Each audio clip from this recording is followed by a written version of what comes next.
Exposing the power play in a government shutdown, let's pull back the curtain on one of the most dramatic moves in American politics. When the government grinds to a halt, it's not just about missed paychecks or closed parks. It's about leverage, optics, and who can seize the moment to shape the national conversation. In the high-stakes world of Washington, a shutdown isn't just a crisis, it's a chessboard, and every piece matters. The stakes are enormous, and the consequences ripple far beyond the marble halls of Congress. For the people in power, a shutdown is a test of will, a battle of narratives, and a chance to prove who can outmaneuver the opposition. It's a moment when the usual rules are suspended, and boldness, or recklessness, can change the course of history. Trump's not just watching, he's playing chess, moving with calculated intent while the rest of the political world is caught up in the noise. He's always looking for the next big move, the next headline, the next way to turn chaos into opportunity. For Trump, every crisis is a potential opening, every setback a chance to flip the script. He's a master at reading the room, sensing when to strike and when to hold back. In the world of political brinkmanship, he's not afraid to take risks that others wouldn't dare. While everyone else is stuck on checkers, the rest of Washington is busy arguing over the rules, but Trump? He's rewriting them, one bold move at a time. He's not content to play by the old playbook. He's tearing it up and daring everyone else to keep up. In a city obsessed with tradition and protocol, Trump's willingness to break the mold is both his greatest strength and his biggest gamble.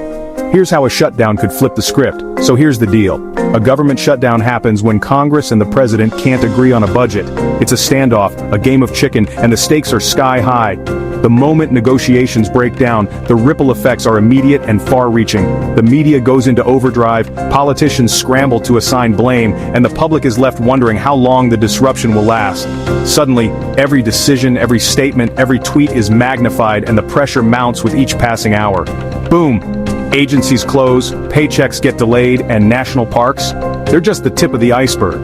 Federal workers are sent home, essential services slow to a crawl, and millions of Americans feel the impact in ways big and small. The effects aren't just felt in Washington, they ripple out to every corner of the country.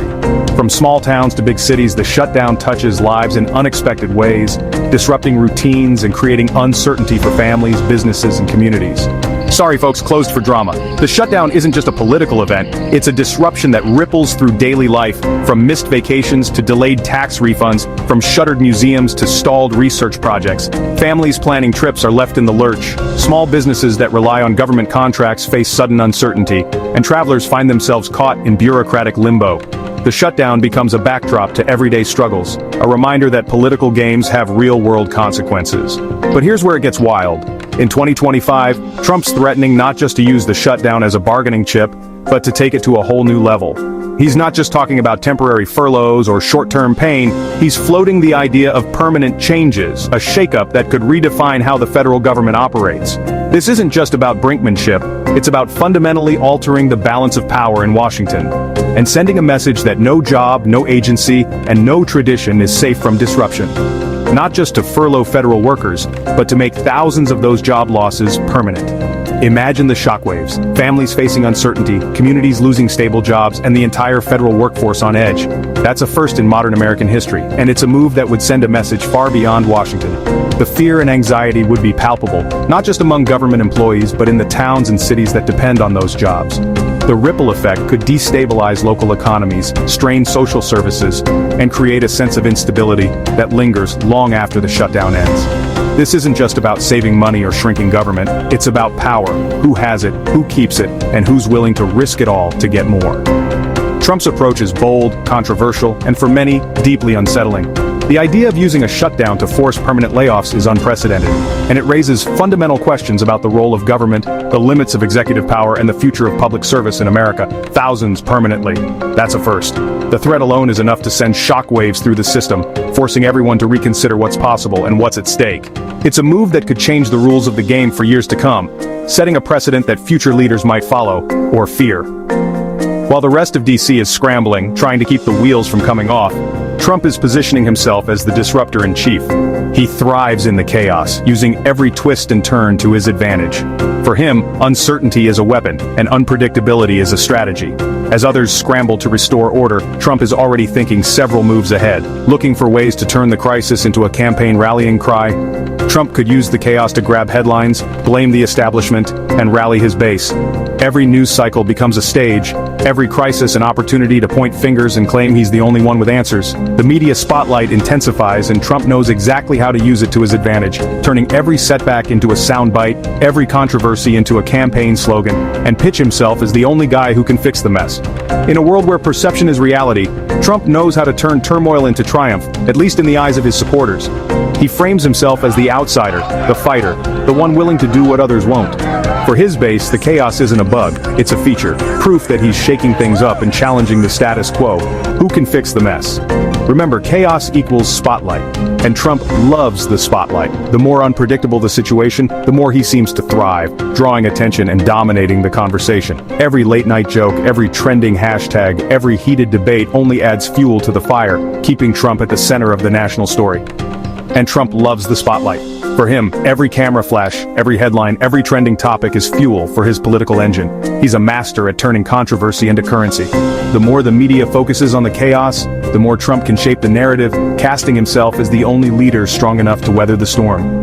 Shutdowns let him frame himself as a savior and twist the narrative his way. He can claim he's fighting for the people, taking on the deep state and refusing to back down, even if it means breaking a few eggs along the way. The shutdown becomes a symbol, a rallying point, a way to draw a line in the sand and declare, I'm the one willing to do what it takes, as a savior and twist the narrative his way. But here's the catch. The same chaos that gives him power can also turn against him in a heartbeat. The media scrutiny can become relentless, the criticism deafening, and the public's patience can wear thin. If the shutdown drags on, the narrative can shift from bold leadership to reckless endangerment, and the consequences can be swift and severe. If services grind to a halt and the pain spreads beyond the beltway, regular people get hurt. It's not just a political game, it's real lives, real consequences. Seniors waiting for Social Security checks, parents struggling to access benefits, small business owners unable to get loans, all feel the pinch. The longer the shutdown lasts, the more the frustration grows and the harder it becomes to justify the pain. And regular people get hurt, the backlash can be fierce. Public patience wears thin, and the anger doesn't always land where politicians expect. The frustration can spill over into protests, angry calls to lawmakers, and a groundswell of demand for action. The shutdown becomes more than a political tactic. It becomes a flashpoint for public outrage. It could backfire big time. Public anger, economic mess, and a whole lot of blame could come crashing down. The longer the shutdown drags on, the more the pressure builds, and the harder it is to control the narrative. What started as a show of strength can quickly become a liability, as the costs mount and the public demands answers. And a whole lot of blame could come crashing down.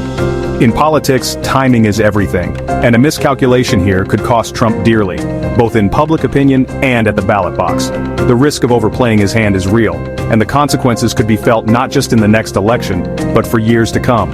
So does a shutdown give Trump extra power? Maybe. It's a tool, a weapon, and a stage all at once. But it's also a double-edged sword, and the risks are as real as the rewards. The power to disrupt is also the power to alienate, and the line between boldness and recklessness is razor thin. For Trump, the challenge is to walk that line without losing his balance. But it's a risky gamble. One wrong move, and the whole strategy could unravel. The spotlight that lifts you up can just as quickly burn you. In the high-wire act of American politics, there are no guarantees, and every gamble comes with a price. And he could lose the plot. What do you think? Is this a masterstroke of political genius, or a dangerous game with real-world consequences? The answer may depend on how the story unfolds, and how the American people respond to the drama playing out in Washington. Is the shutdown a power-up, or a trap? Drop your take below. The future of American politics could hinge on how this high-stakes gamble plays out, and your voice matters in the conversation. In the end, the real power may not rest with any one politician, but with the people who decide what kind of leadership they want and what risks they're willing to accept.